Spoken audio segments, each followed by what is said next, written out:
You should thank Alfred for it being quick and painless. He sent my sword to be sharpened this morning. Alfred might be able to see into the future. Don't you think so, Baron? Edgar pointed his sword at the next person he wanted to decorate the floor with. I don't know. Desmond wept. He knew he would be next for what he did to Alessandra. He could not understand why Edgar was acting like a madman because of his daughter when they only spoke twice. Had he mistaken how quickly Edgar fell in love with his daughter? Get up, Baron. Get up and look at me the same way you were looking at Alessandra when she was pinned to the ground.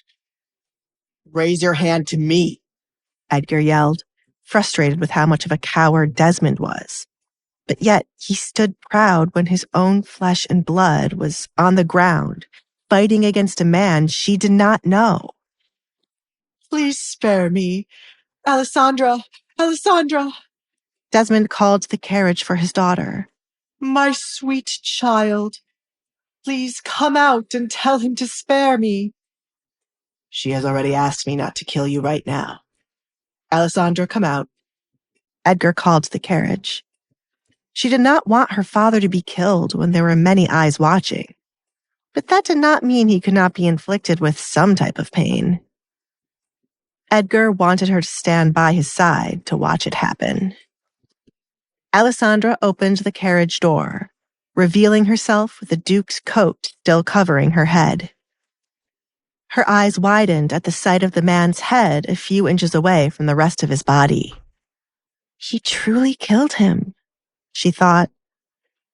Though she told Edgar to kill the stranger, somehow she didn't expect he would.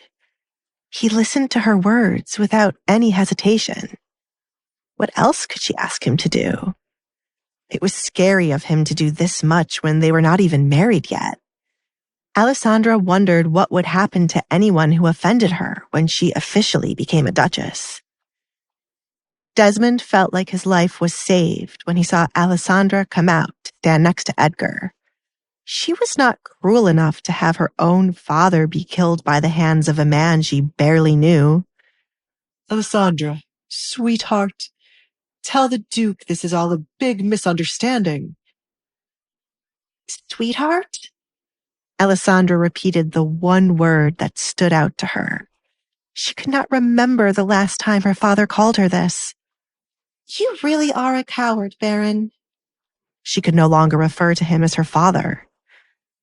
Alessandra, if we wed tonight, I will have a valid reason for killing your father, said Edgar.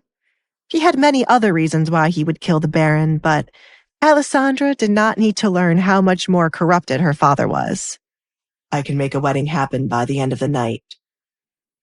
People will think I'm pregnant, and that is why the wedding was so fast, Alessandra replied.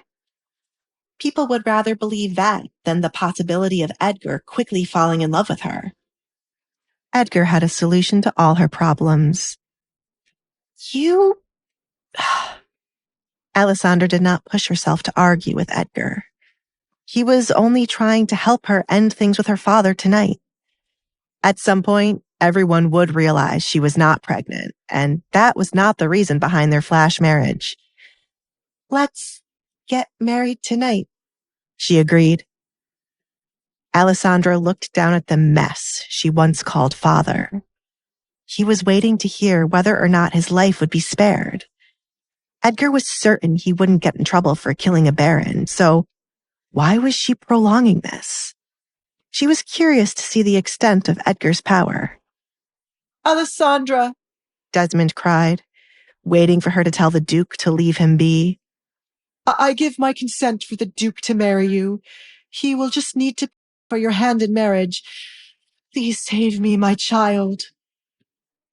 Alessandra's eyes watered as she came to a conclusion that wasn't as hard as she thought it would be. Her eyes watered not because she would regret this, but due to finally feeling like a weight was going to be lifted off her shoulder. Kill him. Do it quickly so we can get married before the town guards are alerted, she instructed Edgar, then turned around to go back to his carriage. Alessandra, Desmond muttered in belief. Alessandra, Alessandra! Alessandra!